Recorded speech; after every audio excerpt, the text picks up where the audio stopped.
Could you please state your name and occupation, then state your question? I'm Sakina D'Souza, and I'm a Catholic. I believe Brother Yusuf was a Catholic before. I would like to ask him the simple question. He was brought up like a Catholic, but what made him change?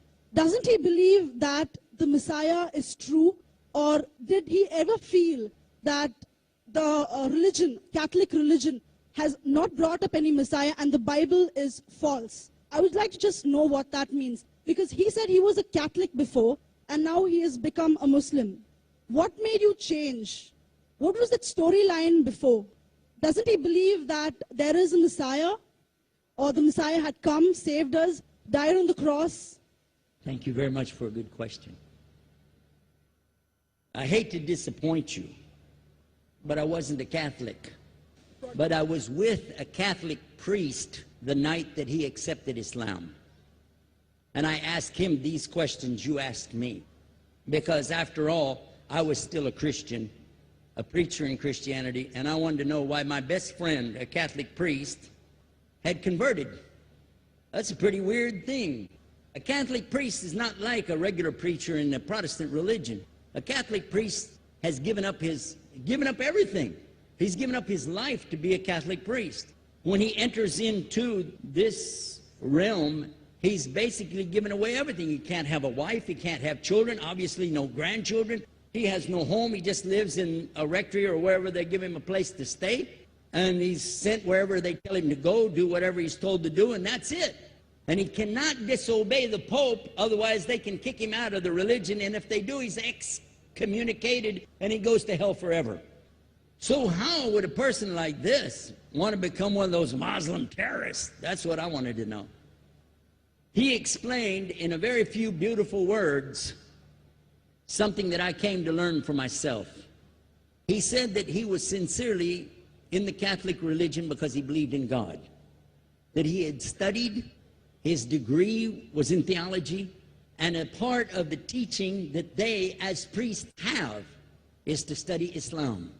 Every priest is forced to study Islam. Now you may not know that, but you can ask your priest and he'll confirm it. And when you study Islam, even when Islam is taught to you by somebody who hates Islam, as long as they don't corrupt it too far, you can still see the truth in Islam. A classical example happened to me just recently when I was in Saudi Arabia. A friend of mine, very old copy of one of the first Qurans ever translated to English by George Sale. George Sale hated Islam, he hated the Muslims, but when he translated the Quran to English, he was true to the text of the words. Although maybe not getting all the meaning, he certainly was true to the text of the words. I was shocked when I read it. Have you seen it? You know what I'm talking about? Amazing. And listen to this. George Bernard Shaw, for instance, is one of many, a long list of people who read this and realized the truth of Islam. When people see the truth of Islam, it can change them if they want to be guided. If they want the truth, it can change them. You might think, I'm a Catholic, I'll never be anything but a Catholic. But I'm going to ask you a question, and I want you to be honest. This is not for you to, start a debate, but just be honest. Was Jesus a Catholic?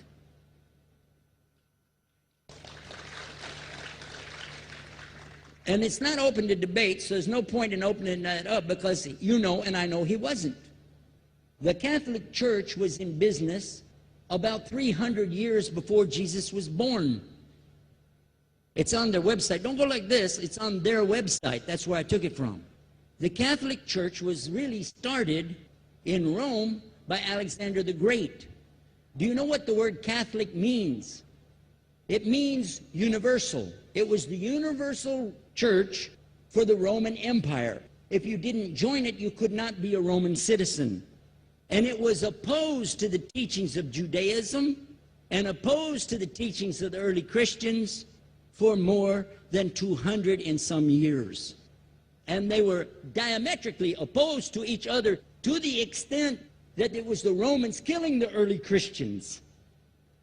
Now, if you understand that, and you go to their website and read, they didn't even take over Christianity until the year 325 AD. And when they did, they changed a lot of things, again, referring to their own website. But if you want to check it in Britannica or Americana or grow your encyclopedias, go ahead and read about the Catholic Church. When, in August of 325 AD, at the Nicaea Council, they took over, first thing they said was, let's change the date of the birth of Jesus to be the same date as that of Mithras, which was the god, one of the gods worshipped there, and also the sun god's birthday was the same day, December the 25th, believing it to be the shortest day of the year. And Constantine was a sun worshiper of Sol Invictus. Go to the website, read it for yourself. There are a lot of points, but not the least of which, even today, if you go in any Catholic church, and I have, you'll see so many portraits and statues and idols and images throughout the whole place, that for the one who's never experienced that, for a Muslim who knows about these images, he'll be like, whoa, a'udhu billah. Whoa, what's this? The first time I walked in a Catholic church, I was about 10 years old. I was shocked.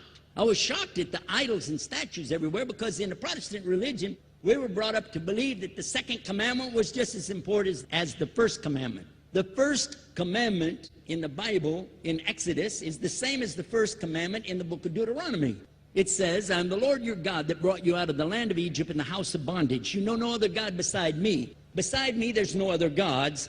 Thou shalt not have any other gods beside me. How many in this room agree with that commandment? Raise your hand. You notice the Muslims are raising their hand, because it means Ashhadu an la ilaha illallah. That's the first commandment for us as well. The second commandment you have clearly says, thou shalt not make any idol, any graven image of anything that creeps upon the earth, swims in the sea beneath, or flies in the air above. And I was sitting in a church one time, sitting there in the morning service, watching, the preacher talk, and, they go on and on and on, and sometimes you lose your train of thought. I was looking. Whoa! On the front of the podium, there was a fish. A fish. For the symbol, make you fishers of men.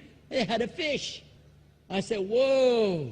Then I looked up above his head at the big stained glass window, and it had a dove, and he had the olive branch in his mouth. The dove is flying, the bird, I said, whoa. And then I look over here, and there's a cross with a man hanging on it. And I said, wow, they didn't miss a single one. They got them all. Something walking on the earth, something swimming in the sea beneath, something flying in the air above. So look at these two things. Clearly, the first two of the 10 commandments, bang, bang, boom. Because if you said God is more than one, where did you get it from? When Jesus is talking to his own companions and they ask him, what's the greatest commandment? Mark 12:29. Clear. The greatest commandment is to know, O Israel, the Lord your God is one God. And you have to love him with all your heart and all your mind and all your strength. And this is no different from what Prophet Muhammad ﷺ was saying, the same thing to his people. Same thing I mentioned in the lecture. This is certainly for us the same. So what you see is Muslims practicing the commandments, and you see people claiming the commandments but practicing something else. And I have seen more converts from the Catholic Church than any other of the many sects of Christianity, and especially from the nuns, priests, and even an archbishop. And all of them are better than me. They still sacrifice their whole life to get the true message of Islam, not only to you, but to Muslims as well, because we all need to know about it. But thanks for a great question.